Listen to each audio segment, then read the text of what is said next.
Il y a 2,2 milliards d'années, puis une seconde fois il y a environ 800 millions d'années, la Terre s'est entièrement recouverte de glace. Vue de l'espace, cette énorme boule de neige avait tout d'une planète morte. À sa surface régnait une température d'environ moins 50 degrés.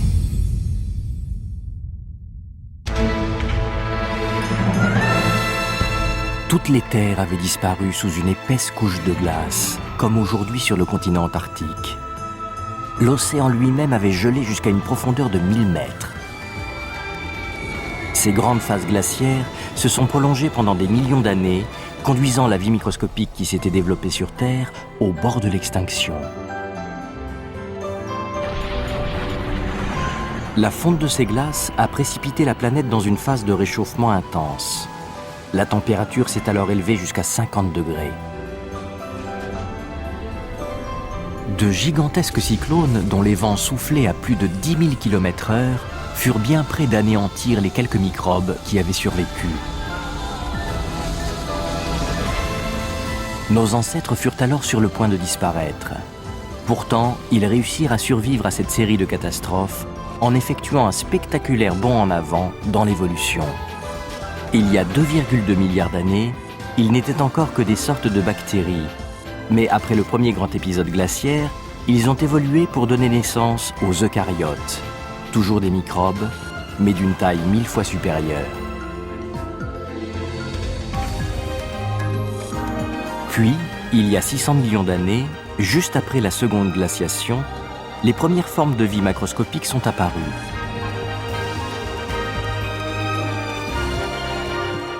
Lors de chacun des grands épisodes glaciaires, la vie a gagné en taille et en complexité. Existe-t-il un lien entre ces événements catastrophiques et la brusque croissance des êtres vivants? Et si ces terribles épisodes glaciaires avaient en fait joué un rôle crucial dans le processus évolutif qui devait un jour donner naissance à l'humanité?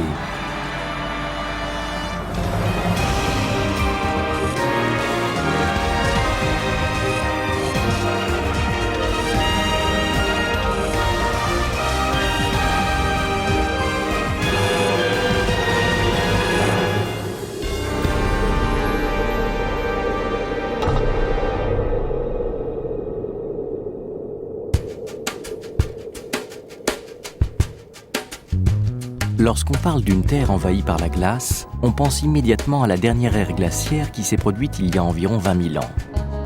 Cet épisode relativement récent peut nous aider à comprendre ce qui s'est produit lors des grandes glaciations planétaires. Cet immense îlot de verdure au beau milieu des gratte-ciels de New York, c'est le célèbre Central Park. On trouve ici un grand nombre de gros rochers fort étranges. On leur a donné le nom de blocs erratiques. Ils doivent cette appellation à leur composition totalement différente de celle du socle rocheux de la région, ce qui donne l'impression qu'ils ne sont pas à leur place.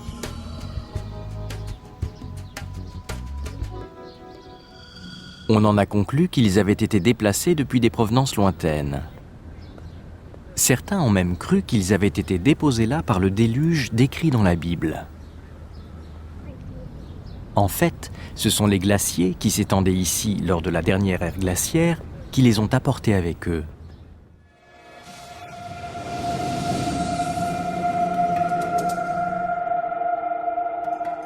À 3000 km au nord de New York, on peut voir ce phénomène se reproduire.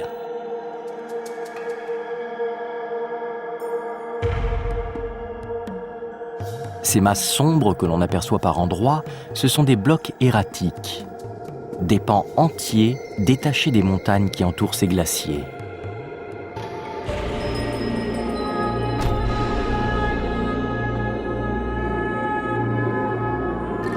Un glacier n'avance que de quelques mètres par an, mais à son rythme, il peut transporter ses roches sur d'énormes distances. Lorsqu'un épisode glaciaire s'achève, la glace fond et dépose sur place les rochers qu'elle transportait. C'est ainsi que des roches deviennent erratiques.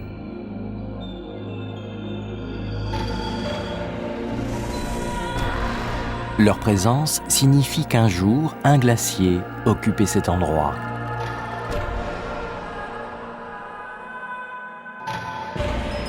Les scientifiques utilisent ce phénomène pour tenter de percer les mystères des périodes de glaciation.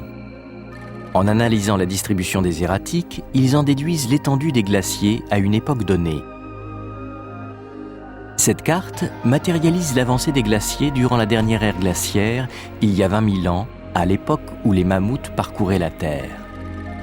On voit bien que, malgré son nom d'âge de glace, les régions alors recouvertes par les glaciers étaient en fait assez limitées.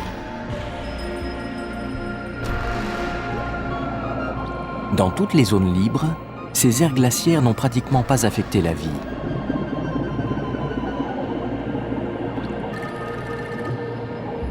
En fait, on pense même qu'elles ont accueilli bon nombre d'animaux qui ont migré depuis les régions glacées. Mais cette ère glaciaire était sans comparaison avec les épisodes de grande glaciation.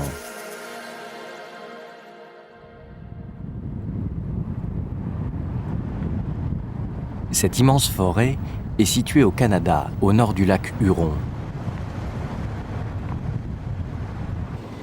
On a trouvé ici de nombreux erratiques bien plus anciens que la dernière ère glaciaire.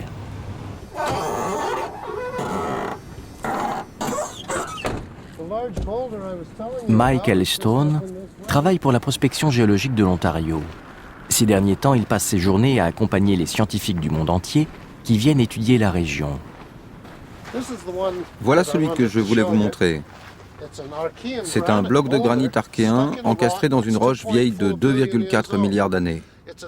Cette diamictite s'est formée à la suite d'un mouvement glaciaire qui s'est produit il y a 2,4 milliards d'années. On peut observer de nombreux rochers et graviers dans ces strates. Eux aussi ont été transportés par les glaciers. Ce sont des sédiments glaciaires. Dans toute la région qui entoure le lac Huron, on trouve une grande quantité de sédiments glaciaires vieux de 2,4 à 2,2 milliards d'années. C'est en les découvrant qu'on a appris que des épisodes glaciaires s'étaient produits à des périodes aussi anciennes. Des sédiments glaciaires datant de plus de 2 milliards d'années ont été identifiés dans 7 endroits différents du monde, dont le lac Huron. Mais les sédiments seuls ne suffisent pas aux chercheurs pour déterminer la répartition des glaciers qui couvraient la Terre à cette époque. La dérive des continents a totalement modifié les positions d'origine.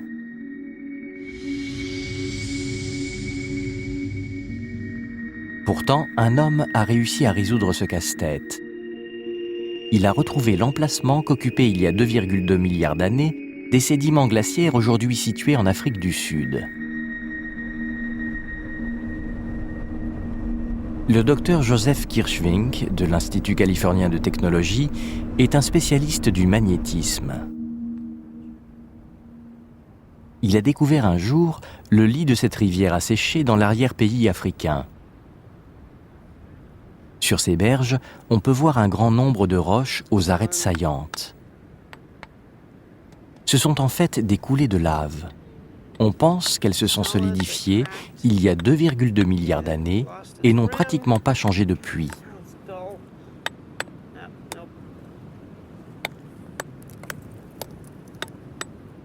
Nous sommes assis sur des laves jaillies des profondeurs il y a 2,2 milliards d'années, au cours d'une période de très grande glaciation.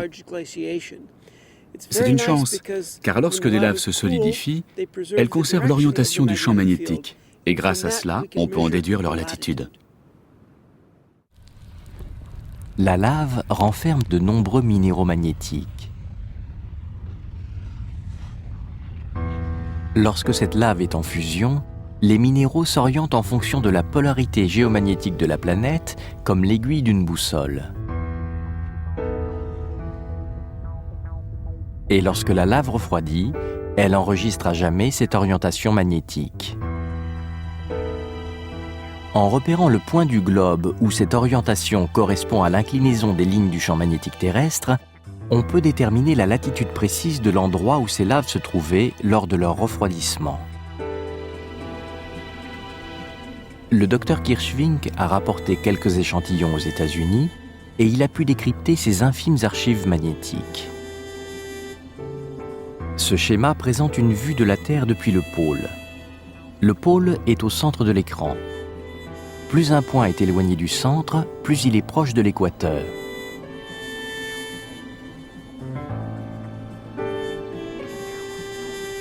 Voici ce qu'a donné le test de l'échantillon de lave rapporté d'Afrique du Sud. Tous les points sont répartis en périphérie sur une latitude moyenne de 11 degrés. Le détecteur a donc révélé que lorsque cette lave contenant des sédiments glaciaires s'est formée, elle était à une latitude très proche de l'équateur, ce qui signifie que les régions proches de l'équateur étaient alors recouvertes par des glaciers. Le fait de trouver des glaciers à cette latitude implique qu'il devait faire encore plus froid plus au nord. Donc que l'ensemble de la planète était glacé jusqu'à l'équateur. On trouve également des sédiments glaciaires qui étaient proches de l'équateur dans des strates vieilles de 800 à 600 millions d'années. De ces données, le Dr Kirschvink a conclu que 2 épisodes de glaciation globale se sont produits dans l'histoire de la Terre. Le premier, il y a 2,2 milliards d'années, et le second, il y a entre 600 et 800 millions d'années. Il pense qu'au cours de ces épisodes, la Terre a été entièrement recouverte par la glace pendant des millions, voire des dizaines de millions d'années. Selon la nouvelle hypothèse de glaciation planétaire, la Terre, au cours de ces épisodes, ressemblait à une gigantesque boule de neige.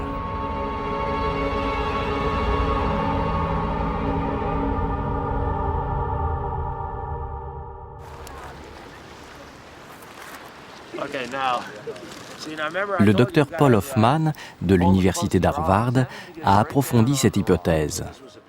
Selon lui, ces épisodes de grande glaciation ont été bien plus catastrophiques que la dernière ère glaciaire.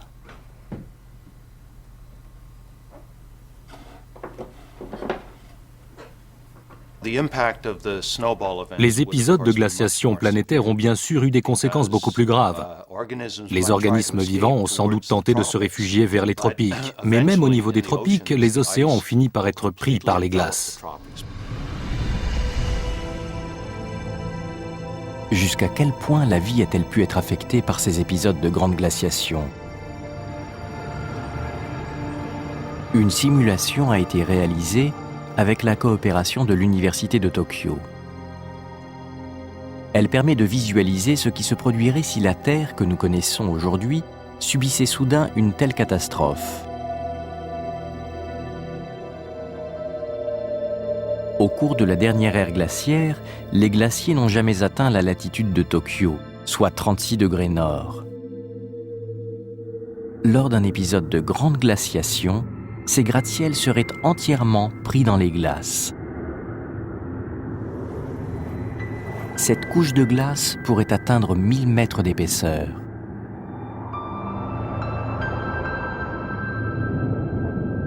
Au début de l'événement, la croissance des glaciers est progressive. Il faut plusieurs millions d'années pour qu'ils atteignent les 20 degrés de latitude où sont situés Hawaï et Cuba. Une partie de la population animale aurait sûrement le temps de se réfugier dans le sanctuaire des tropiques.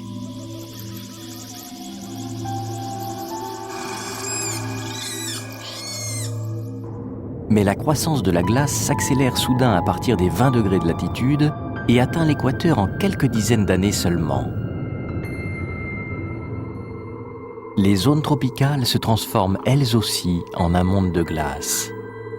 La température plonge à moins 50 degrés et la vie qui s'était réfugiée dans ces zones s'éteint à son tour. Les végétaux aussi disparaissent, ce qui signifie que le maillon essentiel de la chaîne alimentaire est détruit. Sans les végétaux, ni les herbivores, ni les carnivores ne peuvent survivre.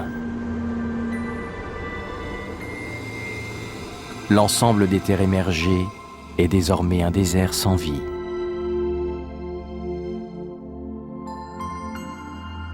Les océans subissent un sort similaire. Le docteur Hoffman pense qu'ils ont dû geler jusqu'à 1000 mètres de profondeur. Les êtres vivants capables de nager parviennent peut-être à plonger sous la glace pour atteindre le seul habitat encore disponible. Mais plus aucun rayon de soleil ne peut atteindre cet univers.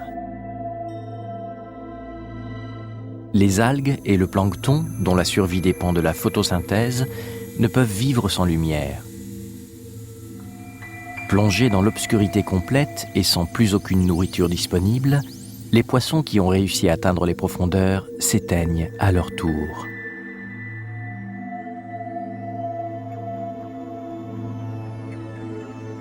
En supprimant toute photosynthèse, un épisode de glaciation totale serait un terrible événement qui détruirait totalement la chaîne alimentaire et transformerait pour une très longue période la Terre en une planète désolée.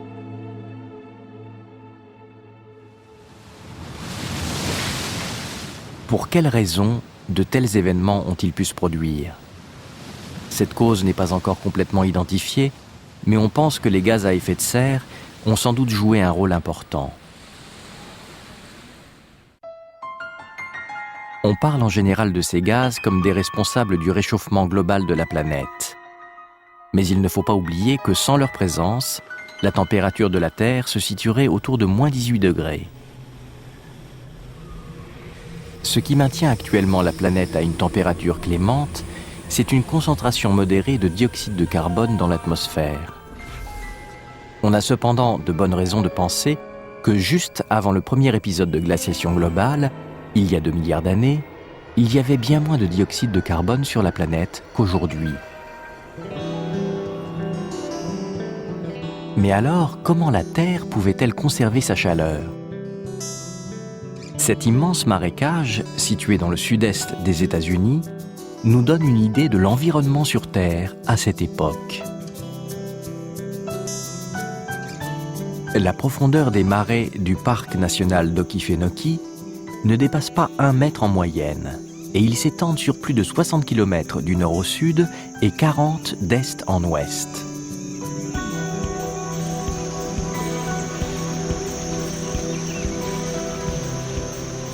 Don Berryhill était professeur de sciences. Il accompagne aujourd'hui les touristes et les groupes scolaires à la découverte de cet immense marécage et en décrit les fascinantes caractéristiques d'une manière parfaitement accessible à tous. Vous voyez là ce qui remonte ? Vous voyez les bulles ? Il s'agit d'un gaz que produisent les bactéries et les champignons qui sont au fond. De quel type de gaz s'agit-il ? Les enfants en recueillent un échantillon à l'aide d'un entonnoir.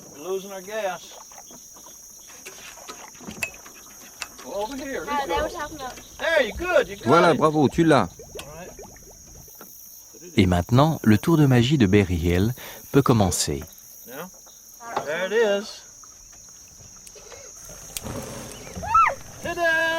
Le gaz prend feu.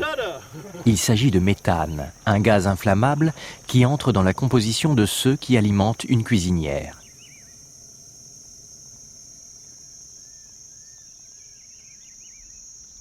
La source de ce méthane se trouve dans la vase qui tapisse le fond du marais.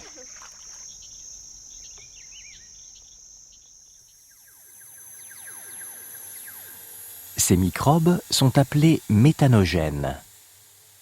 On pense qu'il y a 2 milliards d'années, des méthanogènes vivaient dans tous les océans de la planète. En décomposant de la matière organique, ils libéraient du méthane. Or, le méthane est un gaz à effet de serre bien plus puissant que le dioxyde de carbone. Certains chercheurs pensent que c'est ce méthane qui permettait à la Terre de conserver sa température.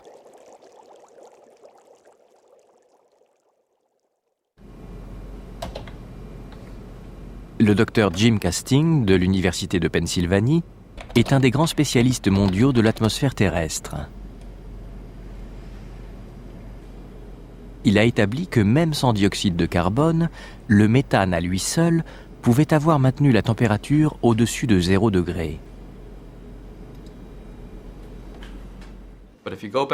Si on remonte dans le temps, avant l'apparition de l'oxygène dans l'atmosphère, il y a environ 2,3 milliards d'années, on trouve des niveaux de méthane bien plus élevés, peut-être des concentrations de l'ordre de 1000 pour 1 million, ce qui serait déjà suffisant pour compenser la moindre luminosité.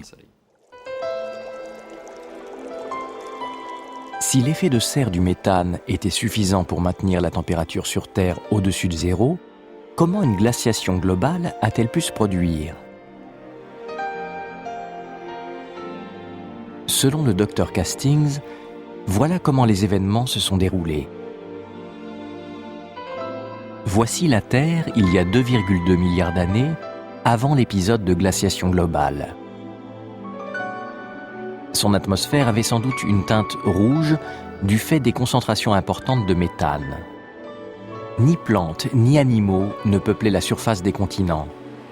La vie à cette époque n'existait que sous forme microscopique au cœur des océans. Les méthanogènes s'activaient à relâcher du méthane dans leur environnement. Nos ancêtres se trouvaient aux côtés des méthanogènes. Ils étaient sans doute comme eux, des microbes.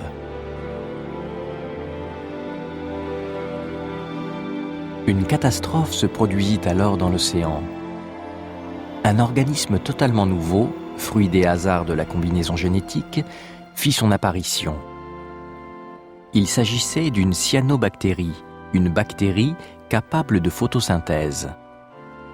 Elle était le premier organisme dans l'histoire de la Terre capable d'utiliser la lumière solaire pour produire de l'oxygène et divers nutriments. D'énormes quantités de l'oxygène produit par ces bactéries finirent par être introduites dans l'atmosphère. C'était la première fois qu'une quantité massive d'oxygène était produite sur Terre. Et cela entraîna une violente réduction de la quantité de méthane présente dans l'atmosphère.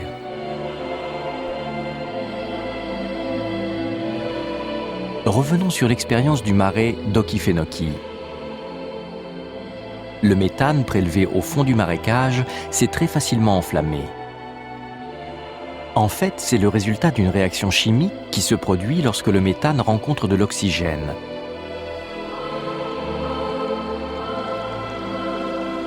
Le Dr Castings pense que lorsque la quantité d'oxygène relâchée dans l'atmosphère a atteint un certain seuil, la réaction avec le méthane s'est très vite emballée et a fini par entraîner la disparition totale de ce dernier.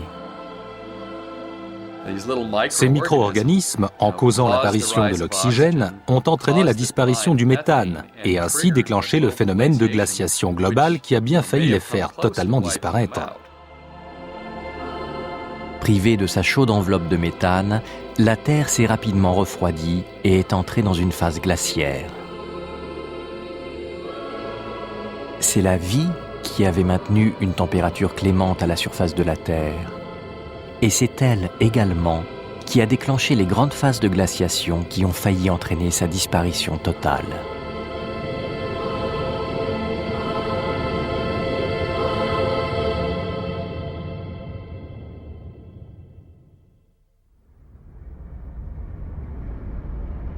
Comment nos ancêtres microscopiques ont-ils pu survivre à ces événements dont on pense qu'ils ont duré plusieurs millions, voire plusieurs dizaines de millions d'années ? En Islande, on a découvert un élément de réponse à cette question. On trouve ici des conditions comparables à celles des grands épisodes glaciaires.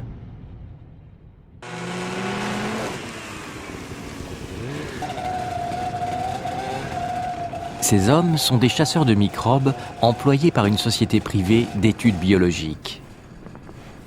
Le docteur Viggo Marteinsson parcourt le pays en quête de microbes dotés de gènes rares qui pourraient intéresser l'industrie pharmaceutique.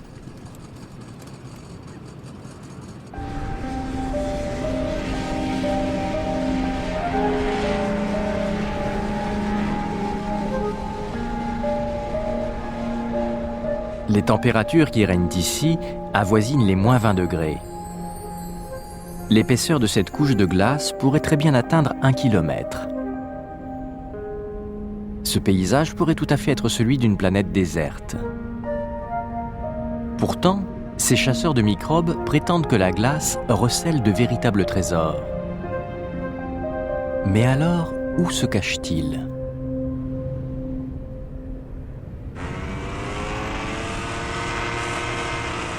C'est la présence de cette vapeur blanche qui trahit leur repère.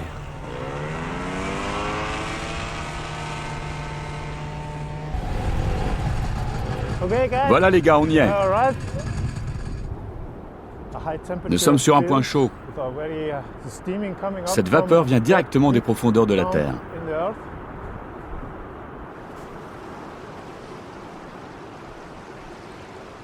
De plus près, on découvre un petit périmètre que la glace ne recouvre pas.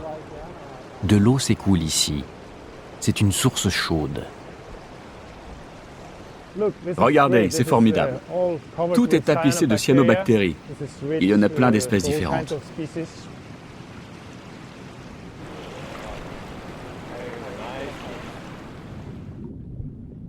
Cette source chaude est un véritable paradis pour les micro-organismes.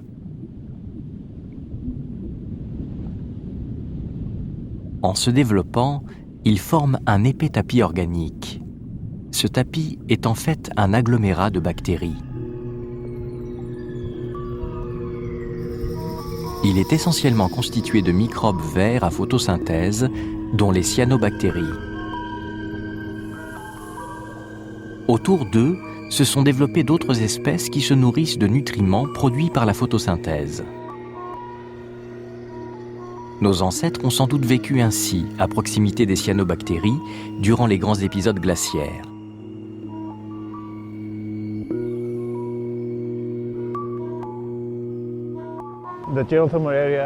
Ces zones géothermiques sont de véritables refuges pour la vie.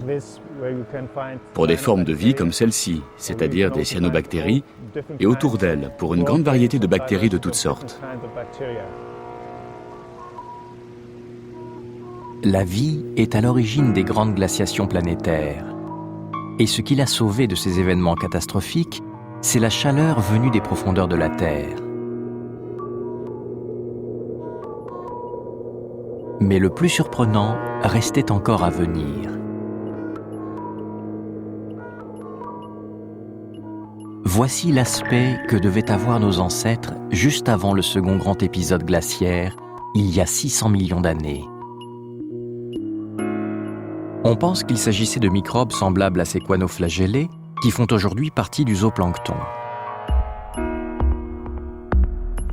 Si on compare toute l'histoire de la Terre à une seule année, remonter 600 millions d'années en arrière nous situe au mois de novembre.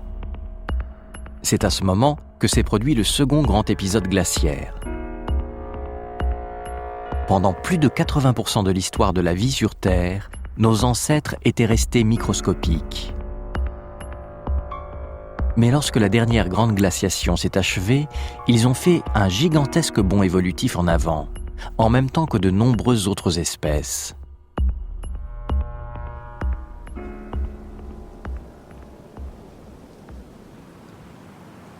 Nous sommes ici en Afrique, en Namibie.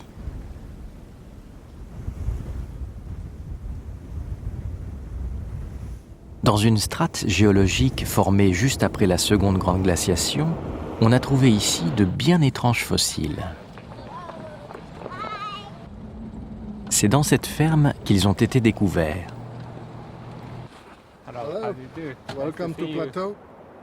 Quelque part dans ce champ de rochers se trouve la preuve indiscutable que la vie a effectué un formidable bond évolutif juste après le dernier grand épisode glaciaire.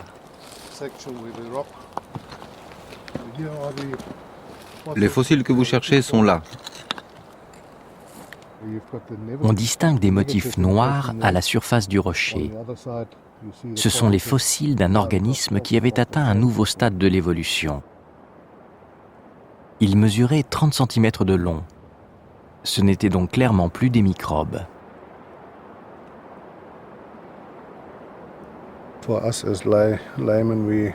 Nous ne savions pas de quoi il s'agissait. Ça pouvait être aussi bien un poisson qu'une fougère. Bien sûr, ça ressemble plus à un poisson. Mais plus tard, les scientifiques eux-mêmes ne parvenaient pas à déterminer si c'était végétal ou animal. Cette forme de vie fossilisée est un des tout premiers organismes macroscopiques apparus sur Terre. Celui de Namibie a été nommé Pteridinium. Ce n'était ni un poisson ni un végétal, mais un mystérieux animal dont l'aspect évoque une bouche humaine.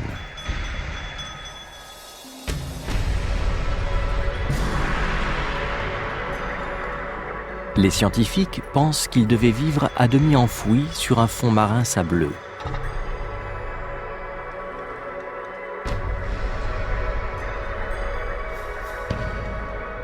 D'autres fossiles d'organismes complexes ont été découverts en Sibérie. Celui-ci mesure aussi 30 cm de long. Il a été baptisé Yorgia. On a retrouvé 5 empreintes circulaires de dimensions identiques. Ce sont les traces que laissait Yorgia en se déplaçant.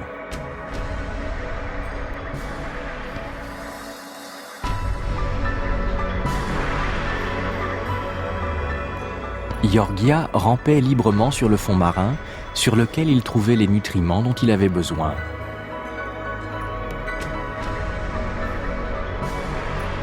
Celui-ci s'appelle Kimberella. Son fossile a également été découvert en Sibérie.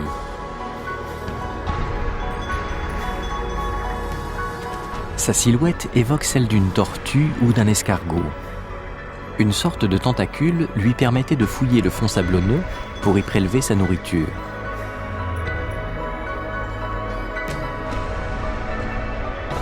Plus d'une centaine d'organismes de grande taille sont ainsi apparus brusquement à la suite du second grand épisode glaciaire. On les désigne sous le nom de faune d'Ediacara. Ils sont les premiers organismes macroscopiques de l'histoire de la Terre. Nos ancêtres étaient parmi eux. Eux aussi avaient changé d'échelle.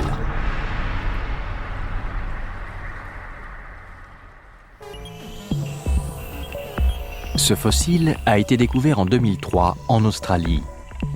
Un spécialiste qui a pu l'examiner a déclaré que cette silhouette qui évoque le tétard en faisait probablement un lointain ancêtre des vertébrés, la grande famille des animaux dotés d'une colonne vertébrale dont nous faisons partie.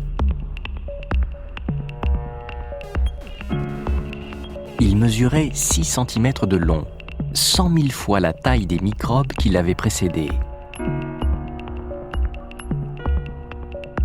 3 milliards d'années après l'apparition de la vie sur Terre, un incroyable bond évolutif a fait passer nos ancêtres à des dimensions visibles à l'œil nu.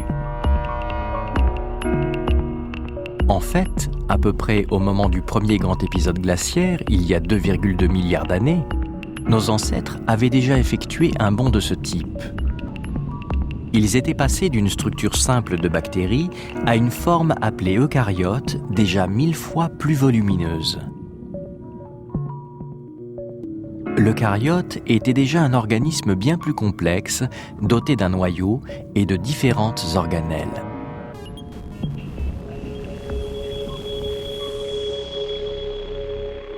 Pourquoi des micro-organismes ont-ils ainsi changé de taille juste après ces épisodes catastrophiques ? La réponse à cette question était liée à un événement qui s'est produit après chaque grande glaciation.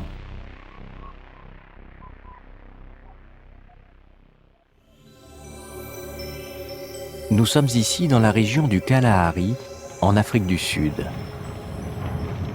Les plus grands gisements de manganèse du monde se trouvent ici.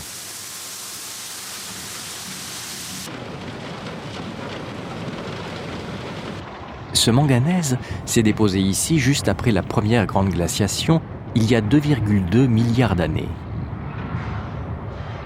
À cette époque, une mer s'étendait ici, et le manganèse dissous dans l'eau s'est brutalement précipité.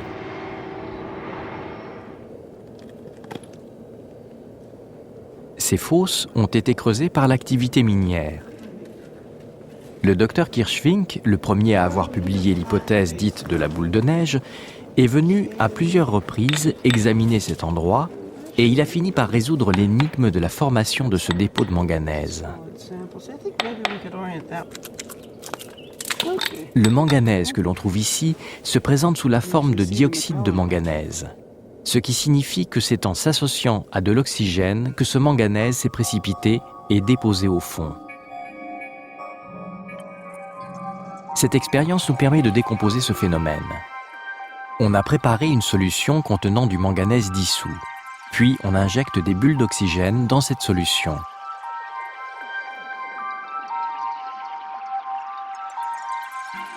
Soudain, le liquide se trouble et vire au noir. L'oxygène et le manganèse se recomposent ensemble pour former du dioxyde de manganèse, un produit insoluble qui se met alors à précipiter. Selon le Dr Kirschvink, c'est la production soudaine d'une grande quantité d'oxygène qui a entraîné la précipitation et le dépôt de tout ce dioxyde de manganèse au lendemain de la première grande glaciation. Seul l'oxygène moléculaire, l'oxygène libre qu'on trouve dans l'air, a la capacité d'oxyder le manganèse et de le faire précipiter sous la forme de cette rouille noire. Ce gigantesque dépôt de manganèse est la preuve qu'une quantité massive d'oxygène a été introduite dans l'environnement juste après l'épisode de la boule de neige. Selon lui, la concentration d'oxygène présente dans l'atmosphère était négligeable à l'origine de la Terre. Il y a 2,2 milliards d'années, à la suite du premier grand épisode de glaciation, elle a atteint 1%. Puis, il y a 600 millions d'années, à la suite du second épisode glaciaire, elle a bondi à 20%, soit pratiquement le niveau actuel.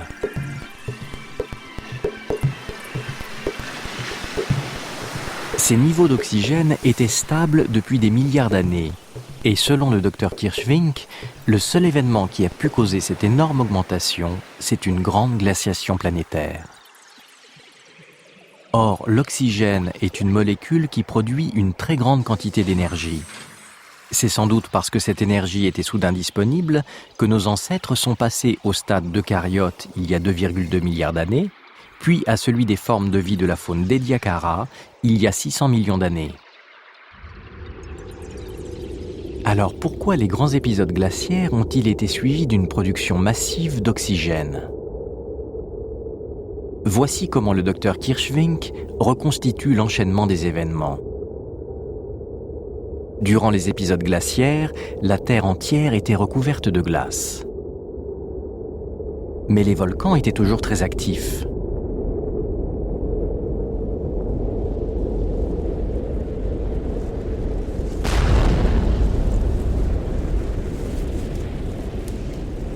Les gaz volcaniques contiennent en général une quantité importante de dioxyde de carbone. Aujourd'hui, ce dioxyde de carbone se dissout naturellement dans l'eau des océans. Ça m'est venu à l'esprit un matin. Mais bien sûr, le dioxyde de carbone des volcans devait continuer à s'accumuler dans l'atmosphère. Les océans étaient alors recouverts d'une épaisse couche de glace et le dioxyde de carbone ne pouvait s'échapper que dans l'atmosphère où il s'accumulait.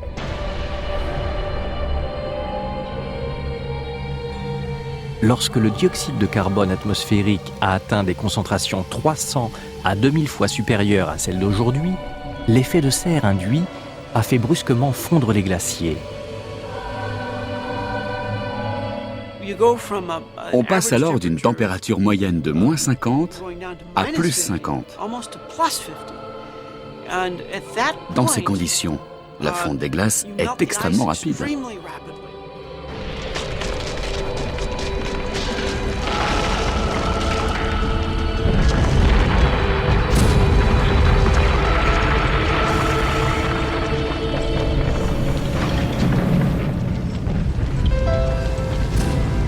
Le dioxyde de carbone échappé des entrailles de la Terre a ainsi brutalement mis un terme aux grandes périodes de glaciation.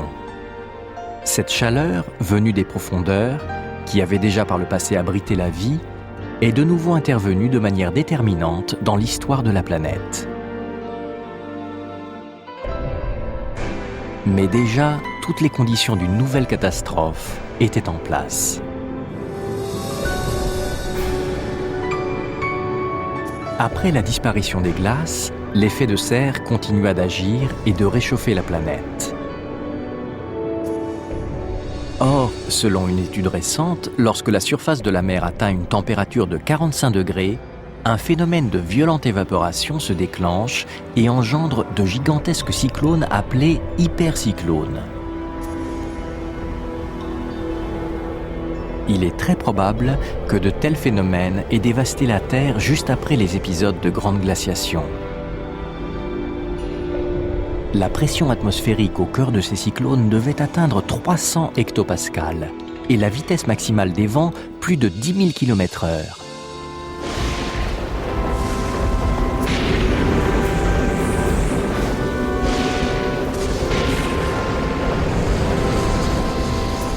De monstrueuses tempêtes se formaient en pleine mer et venaient dévaster les côtes.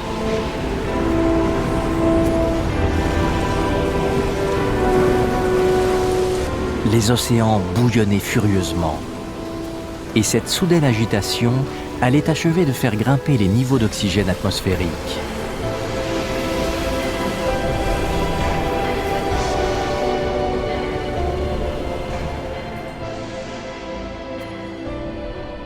À cette époque, les zones les plus profondes des océans regorgeaient de phosphore et d'autres nutriments rejetés par les sources hydrothermales.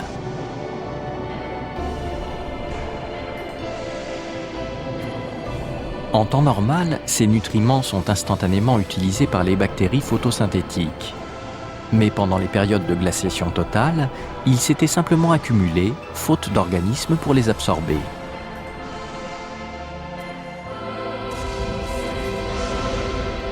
Le docteur Kirschvink pense que les hypercyclones, embrassant l'eau des océans, ont fait remonter ces nutriments vers des eaux moins profondes.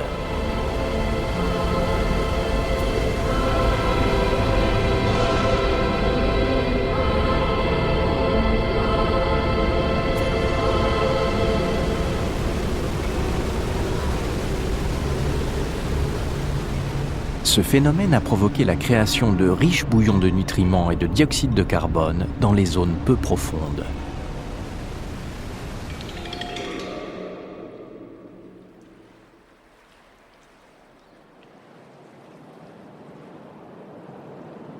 Lorsque la lumière du soleil vint de nouveau pénétrer les océans, toutes les conditions étaient réunies pour favoriser une croissance explosive des cyanobactéries qui avaient survécu aux abords des sources chaudes. Leur vigoureuse activité photosynthétique engendra la production d'une quantité incroyable d'oxygène. Le verre envahit les océans, témoin de l'extraordinaire essor de ces organismes. La force de cette vie qui avait survécu aux deux grands épisodes glaciaires était en train de modifier la planète. Un nouveau chapitre de son histoire débutait dans un monde riche en oxygène, ce gaz qui allait permettre le développement de formes de vie plus grandes et plus complexes. Si la Terre n'avait pas connu ces grandes glaciations, la vie aurait pu être très différente. La vie sur Terre en serait peut-être encore au stade bactérien. Notre planète serait encore un monde d'océans gluants et de stromatolites, sans qu'aucun être vivant n'ait atteint une taille suffisante pour bouger et agir.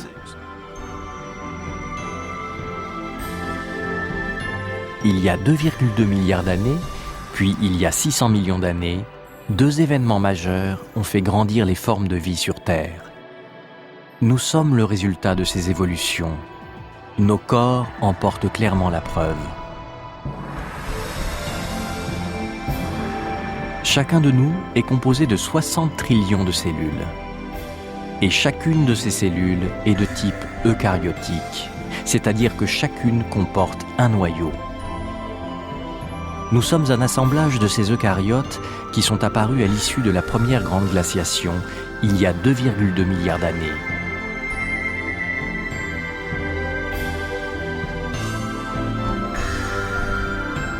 Le collagène compose la structure sur laquelle se positionnent ces cellules et il les relie les unes aux autres.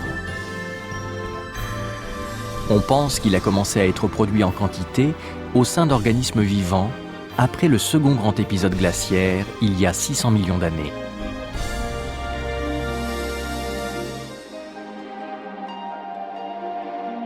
Voici du collagène.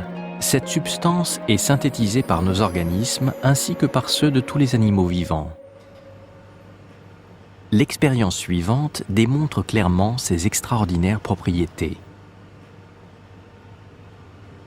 On mélange des cellules en culture avec du collagène.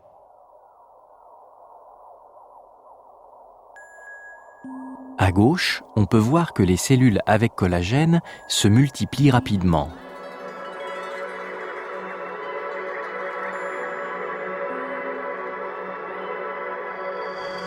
On constate aussi qu'elles commencent à s'agglomérer en s'agrippant les unes aux autres. On a ensuite ajouté de la vitamine C afin de créer un environnement plus propice à la sécrétion de collagène par les cellules. Puis, on l'a laissé en culture pendant 1 mois.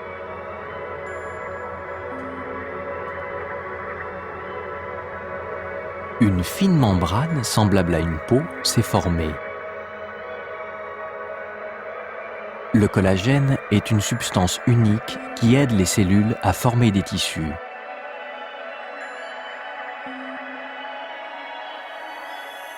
Ceci est une cellule vue au microscope électronique. Et voici du collagène.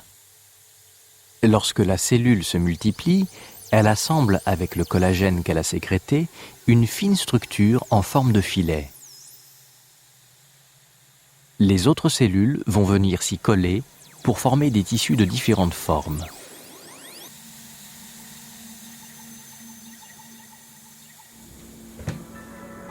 Le docteur Kenneth Tao, du Smithsonian Institute, pense que c'est grâce au collagène que la vie a pu se développer sous des formes plus volumineuses il y a 600 millions d'années. Comme le collagène est composé de nombreux atomes d'oxygène, il ne pouvait être synthétisé tant qu'il n'y avait pas d'oxygène disponible dans l'atmosphère.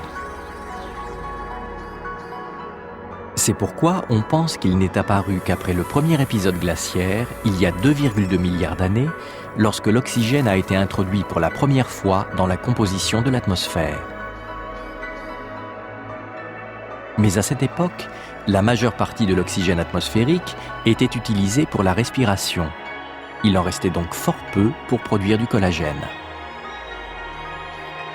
Sa production en grande quantité n'est devenue possible qu'à partir de l'énorme augmentation des niveaux d'oxygène qui a suivi le second épisode de glaciation.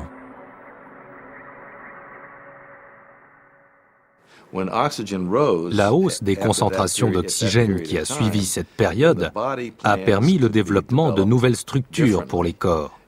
Et les animaux plus grands, aux formes plates, ont pu apparaître grâce à l'utilisation de plus de collagène, d'un collagène plus résistant.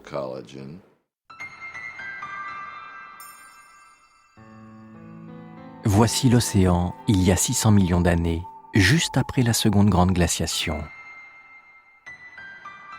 Nos ancêtres étaient encore microscopiques, mais ils relevaient déjà un nouveau défi en utilisant l'oxygène désormais disponible en grande quantité. Ils absorbaient d'énormes volumes de ce gaz et en utilisaient l'énergie. Mais il y avait bien plus d'oxygène qu'ils n'en pouvaient utiliser. Avec ce surplus, ils commencèrent à fabriquer du collagène, beaucoup de collagène.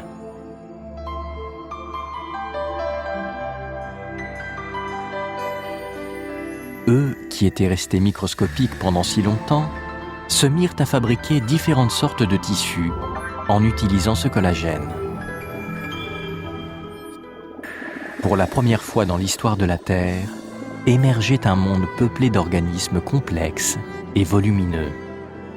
Notre ancêtre était l'une de ces créatures paléozoïques, et il franchit une phase évolutive décisive en acquérant certaines structures caractéristiques que nous possédons encore.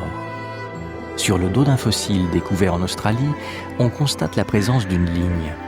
Elle pourrait bien être le précurseur de la colonne vertébrale qui soutient notre corps. On remarque aussi sur la tête des renflements qui pourraient avoir joué le rôle d'organes sensoriels, annonçant peut-être déjà nos yeux.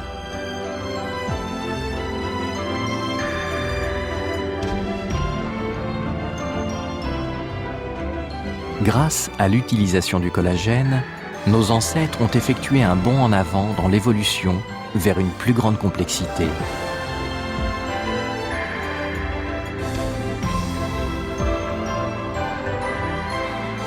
Lorsque la vie eut enfin surmonté l'épreuve des grandes catastrophes, le processus évolutif qui devait un jour mener jusqu'à nous connut une spectaculaire accélération. Ces deux grandes périodes de glaciation qui ont si durement affecté la Terre avaient aussi préparé la route qui allait mener jusqu'à nous.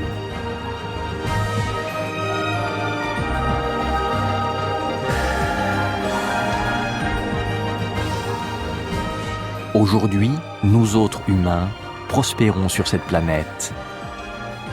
Jour et nuit, nous nous activons aux quatre coins du monde.